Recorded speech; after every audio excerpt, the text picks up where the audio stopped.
Hello friends, आप देख रहे हैं ओनली फॉर इंडियन एजुकेशन और मैं हूं आपके साथ सचिन देव। तो चलिए आज का वीडियो स्टार्ट करते हैं। और आज का वीडियो में मैं आप लोगों को बताऊंगा टॉप 10 इंपॉर्टेंट क्वेश्चन जो कि हिस्ट्री से संबंधित है और बहुत ही इंपॉर्टेंट क्वेश्चन है। तो चलिए आज का वीडियो स्टार्ट करते हैं। और अगर मेरा ये वीडियो को आपको पसंद आता है तो प्लीज़ इस वीडियो को लाइक जरूर कीजिएगा और अपने दोस्तों के पास शेयर जरूर कीजिएगा और हमारे चैनल को सब्सक्राइब जरूर कीजिएगा। तो चलिए वीडियो को शुरू करते हैं। पहला क्वेश्चन है, भारत में रेल परिवहन कब से शुरू हुई थी? भारत में रेल परिवहन कब से शुरू हुई थी? तो चलिए इसका आंसर देखते हैं। इसका आंसर हो जाएगा 16 अप्रैल 1853 को भारत में रेल परिवहन शुरू हुई थी। और कहाँ से कहाँ तक? तो मुंबई से थाने के बीच।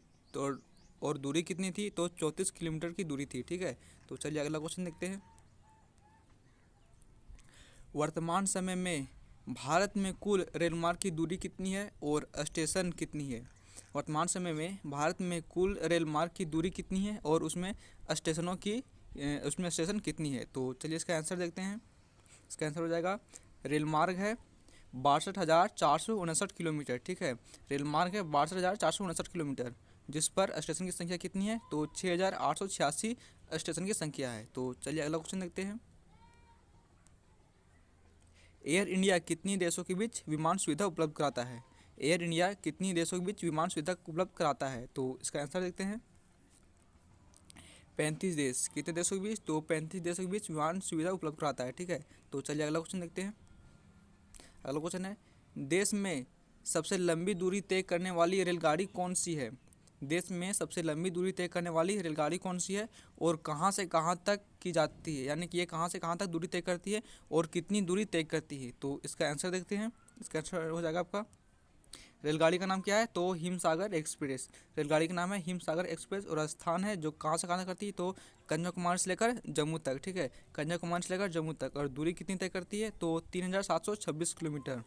3,726 किलोमीटर। बहुत ही इंपॉर्टेंट क्वेश्चन है। तो चलिए अगला क्वेश्चन देखते हैं।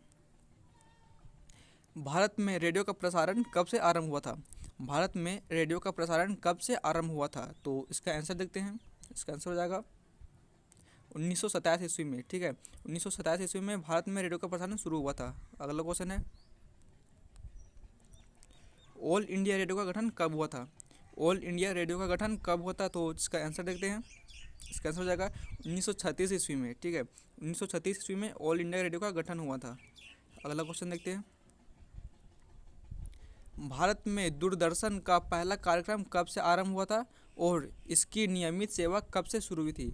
भारत में दूरदर्शन का पहला कार्यक्रम कब से आरंभ हुआ था और इसकी नियमित सेवा कब से शुरू हुई थी? तो चलिए इसका आंसर देखते हैं। इसका आंसर हो जाएगा, पहला कार्यक्रम था 15 दिसंबर 1959 से आरंभ हुआ था। ठीक है, पहला कार्यक्रम कब से आरंभ हुआ था? तो 15 दिसंबर 1959 से।